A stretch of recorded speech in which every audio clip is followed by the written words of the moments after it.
بسم الله الرحمن الرحیم. زما نوم محمد ایان خان دی. زه د تاڼې ملکن اوسیدونکی یم. د دې نه مخکې هم ما دلته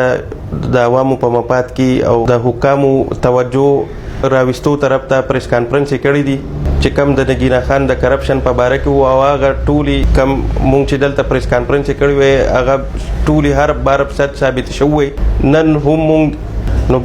نن یو اهم ایشو ته د وزیر اعلی او د عوامو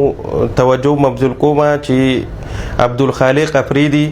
کم چې د نګینا خان خاوند دی هغه د وزیر اعلی او د چیف سیکرټري او د گورنر نوم د خپل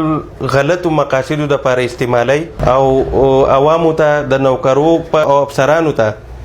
د خپل مضمون مقاصدو د پوره کولو لپاره د وزیر اعلی چیف سیکرټري او د گورنر نوم استعمالي او خپل مضمون مقاصد په پوره کوي او دو پارټي پریښوده د پارټي حصہ نه دی پاتې شوی او اوس هم د وزیر اعلی او د دوی نوم استعمالي او د هغوی سیاسي ساک ته په نقصان نسای. زما خور چې و نګینا خان ایم پی هغې پی ټي آی پریښې ده او پاکستان پیپل پارټۍ ته راغلې ده او د دې د خاوند عبدالخالق تر اوسه د پی ټي آی نوم استعمالي او پی ټي آی بدنامي او پی ټي آی سیاسي ساک ته نقصان نسای او دغلته په کارخانو کې دفتر کولو کړی دی او د پی ټي آی ځان یو دغه ښکاره کوي د وزیر اعلی گورنر او د چیف سیکرټري نوم استعمالي او عوامو ته وایي چې یاره زه به دله نوکرۍ وکړم او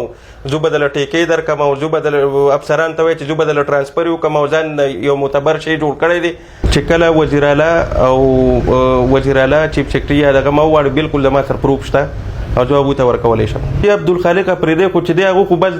د نګینا خان سره دا واده هم د دې مقصد دپاره کړی چې یاره زه به د افسرانو سره او داسې د اعلی حکام سره به زه میلاو شم او د دوی د کاروبار یې پته نه لګي ناسته پاسته ټول مشکوکې دي ټول دغه د اوس هم دغه ځان یې دننه کړی و دغې افسرانو ته او دغه ته خپل مضمون مقاصد پرې پوره کړي ټول جیزو پې خټینګ ولاړ یم هغه ثابت هم شو د هغې زما سره پروف هم و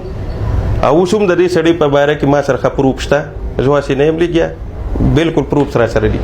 چونکې خیبر پښتونخوا حکومت له عوامو ډېره په مینه باندې ووټ ورکړی و او هغوی دا دعوه کوي چې یاره موږ به د کرپشن خلاف او جعلسازۍ خلاف یو موږ حکومت له نه یو راغلي جهاد له راغلي یو نو داسې جعلسازو کم از کم چې سدباب وکړي